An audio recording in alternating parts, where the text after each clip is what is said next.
In my dream, a flood swallowed the world. Terrified, I hoarded a whole house full of bottled water, but everyone around me mocked me, calling me a lunatic. Even my best friend scolded me for being crazy. She mysteriously disappeared the day before the apocalypse. Yet 7 days later, the torrential rain really came. Those neighbors who had mocked me smashed my windows, looted all my life-saving water, threw me onto a broken inflatable raft, and left me to fend for myself. Just as I was clutching half a loaf of bread, waiting to die, a fishing boat sliced through the floodwaters. My best friend, who had been missing for so long, stood at the bow. She pointed a fishing spear at those neighbors and said, "Who gave you the nerve to touch my people?" Rain was pouring from the sky. A wall of water instantly flooded everything around us. I woke up drenched in sweat. I got out of bed and went to the bathroom to wash my face and clear my head. My makeup and sweat had melted into a mess in the mirror. Startled, I quickly grabbed my new Yoshibu makeup remover balm. As soon as I opened the lid, a subtle dark tea fragrance wafted out. I rubbed the balm between my palms, and it easily melted into an oil-like texture. I gently massaged it all over my face. And even false lashes didn't need to be removed separately. Even for someone like me with sensitive skin that flares up every season change, it felt incredibly gentle. I rubbed a bit more around my nose and chin, letting the mud mask ingredients draw out the blackheads. It emulsified instantly with water and rinsed off clean with just water. No greasy residue left at all. No need for a face wash afterward. Plus, the dark tea ingredients provide antioxidant benefits. After washing, my bare face looked bright and dewy, as if even the nightmare had been washed away. I sat on the sofa for a long time before I calmed down. It was just a nightmare, but I still felt shaken. So I decided to go out to the supermarket and buy every bottle of water I could. People around saw me carrying case after case of water back home. They all curiously asked me what was going on. Nothing. I just want to stock up on some water. I didn't want to explain further. Otherwise, they'd probably think I was a freak. But one person was really annoyingly persistent, kept pressing me for answers. I finally snapped. If you don't stock up on water, in a few days you'll have nothing to drink. What nonsense are you talking about? As if there'd ever be no water to drink in this day and age. I think you've lost your mind. Sure enough, they treated me like a madwoman. I glared at him, turned around, and walked away. I had just finished carrying all the water inside when my best friend pushed the door open. "Hey, sweetie, what are you up to?" She stared wide-eyed at the room full of water. "Why did you buy so much water?" "Got too much money and nowhere to spend it." "I have my reasons." I told her about my dream. She gave me an indescribable look and said, "Even if it were true, you've got me. What are you afraid of?" I waved her off. "Go on, get out of here. I'm serious. My gut tells me it's definitely going to happen." "Then let me buy some extra and keep it at my place." I looked at her with starry eyes. "If you're willing to." "Of course." My best friend smiled and left. Whether she actually bought any, I had no idea. Sure enough, 3 days later, the massive rainstorm arrived right on cue. I looked up at the scene outside the window with worry. It was gradually overlapping with my dream. I called my best friend to ask how things were on her end. She said, "Don't worry.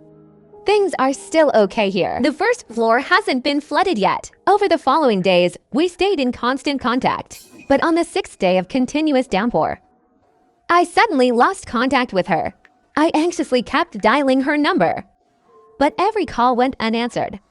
Rain filled the entire sky, pouring down like water being dumped. In just 7 days, the first and second floors were completely submerged. Only the third floor was still barely livable. People in shorter buildings had no choice but to climb onto rooftops and set up makeshift rain shelters. All the tap water was contaminated.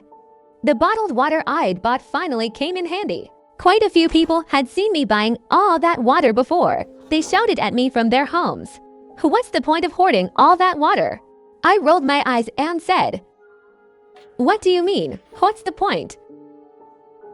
I paid for every single bottle with my own money. Even so, can't you share some with us?" Several other families chimed in to agree. I looked at them, filled with disgust.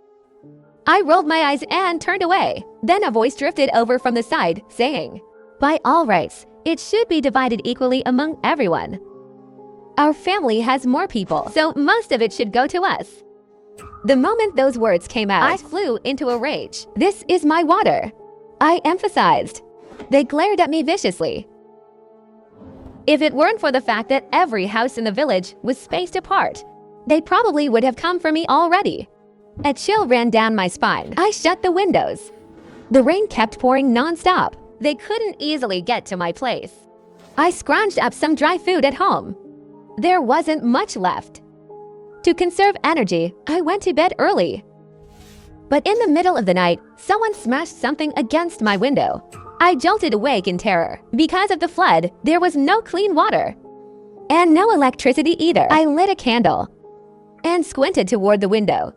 There was a face pressed against the glass, staring at me. I screamed in fright. "What are you screaming about? We're neighbors." He hissed in a low voice. "Keep it down. If you wake the others up, you'll have to give them a bottle of water too." I finally saw clearly. It was the neighbor next door, the same one who'd said earlier that his family should get a bigger share. "Why should I give you anything?" I frowned in irritation. "It's just a little water. Are you really going to watch us die? Is that any way to ask someone for help? Either you open the window yourself, or I break in. If you dare break my window, I'll dare flip your boat over." He had thrown together a small raft from wooden planks and snuck over in the middle of the night to demand my water. "Fine, you just wait. I'll be waiting for you to come begging tomorrow." With that, he left. But I couldn't sleep at all. I checked every door and window in the house before I could finally fall asleep. But the next day, he rallied the other neighbors and forced me to hand over the water. "If you don't hand over the water now, then don't blame us for getting rough. Yeah, we tried asking you nicely, but you're just too heartless." One after another, they pointed fingers at me. Perhaps being without water for so long had made them desperate. I didn't respond to them. Or rather, I didn't dare respond. But this time, my silence only emboldened them. They slowly closed in on my house. Seeing they were serious, I panicked and blurted out, "I'll give you the water. Just don't come any closer." But it was too late. The neighbor who'd come last night sneered. "We already gave you a chance. You didn't take it." They smashed my windows one by one, grinning coldly. I gritted my teeth, grabbed a stick, and stood in their way. "My supply is limited too. If you take everything, what am I supposed to do? That's your problem." My heart sank. They really did intend to take every last drop of my water. I was left floating in the murky water, eyes wide with helplessness. I'm just a timid, ordinary girl, ganged up on by several people. I had absolutely no way to fight back. I knew that even if I had agreed to share the water, they would have pushed for more, demanding again and again, taking more each time. Sooner or later, they would have taken over my home and driven me out. Someone couldn't bear to watch any longer and tossed 2 loaves of bread into my arms. Holding the bread, I finally couldn't hold back my tears. The rain still wouldn't stop. I knew that if I couldn't find shelter soon, I would die in these floodwaters. But the shorter buildings nearby had long been submerged. Every place that could serve as temporary shelter was already occupied. One by one, they all turned me away. They were afraid that helping me would get them ostracized, and afraid I'd eat their food and become a burden. I looked at the water's surface, where a few utility poles still poked through. I wiped my tears. I refused to die like this. "What are you doing here?" A startled cry rang out. I looked up. It was my best friend, who had been missing for so long. She was standing on a fishing boat, holding a fishing spear. I had barely managed to hold back my tears, but the moment I saw her, I burst into sobs again. My best friend pulled me onto the boat, found me something to eat, staple food and meat, and it was still warm. It had been so long since I'd had a proper meal. I cried until my eyes were swollen. After I finished eating, she asked, "I remember your building is pretty tall. The water shouldn't have reached your upper floors, right?" I nodded silently. "Then why are you out here?" She asked the question again. I told her how they stole my water and kicked me out. She frowned, stood up, and said, "Let's go take back what's yours. But there are so many of them. And your boat." I looked at the fairly large fishing boat. It was almost as big as one floor of my house. What do you think I've been doing all this time? I shook my head silently again.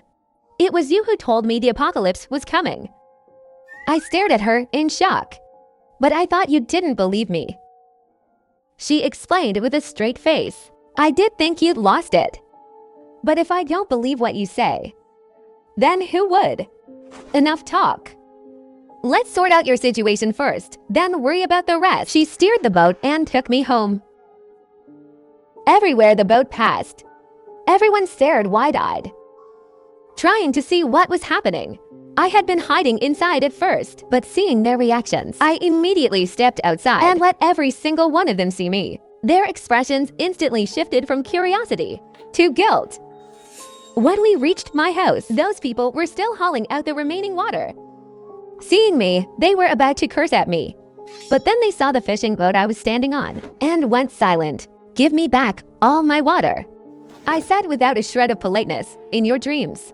This is ours now. They bickered and denied it all at once. That's when my best friend stepped forward with a fishing spear, saying coldly, anyone who disagrees can come up here and fight me one-on-one. We'll settle resources with strength. Everyone looked at her strong build and the spear in her hand, and one by one shook their heads. This is a civilized society. I laughed mockingly. Oh, now you bring up civilized society when you were throwing me out of my own home. How come nobody mentioned civilized society then? I gave my best friend a look. She immediately pointed the spear at them. They yelped and scrambled out of the way, returning my water. They had taken more than half the water from the house, but what remained was still enough to last a long time. The boat also had a water purification device to avoid pushing them to desperation. I decided not to make them return what they'd already taken. After loading the water onto the boat, my best friend showed me her other supplies. It turned out she hadn't really disappeared. She'd run into some trouble while getting the fishing boat and lost contact with me. Afterward, she loaded up all the supplies she'd bought before the apocalypse and came to find me. This is enough for us for a long time. I gazed at her food storage in amazement. Then worry crept in. They'll come to steal again, won't they?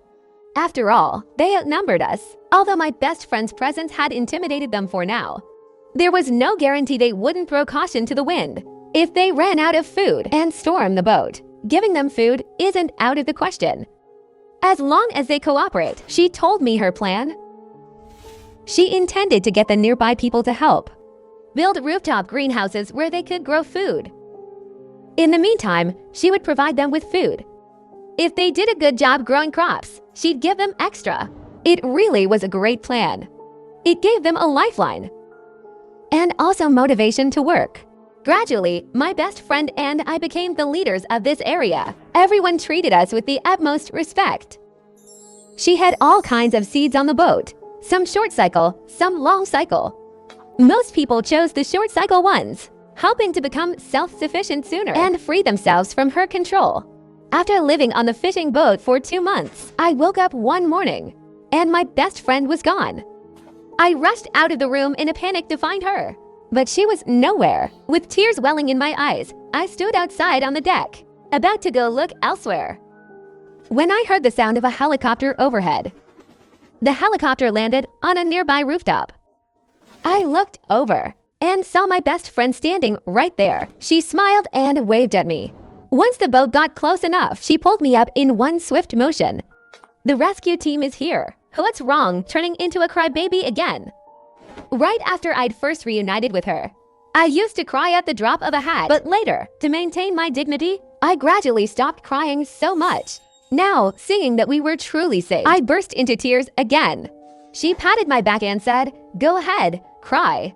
Cry as much as you need." I cried, and then I smiled because I knew we had survived to come through it whole and healthy.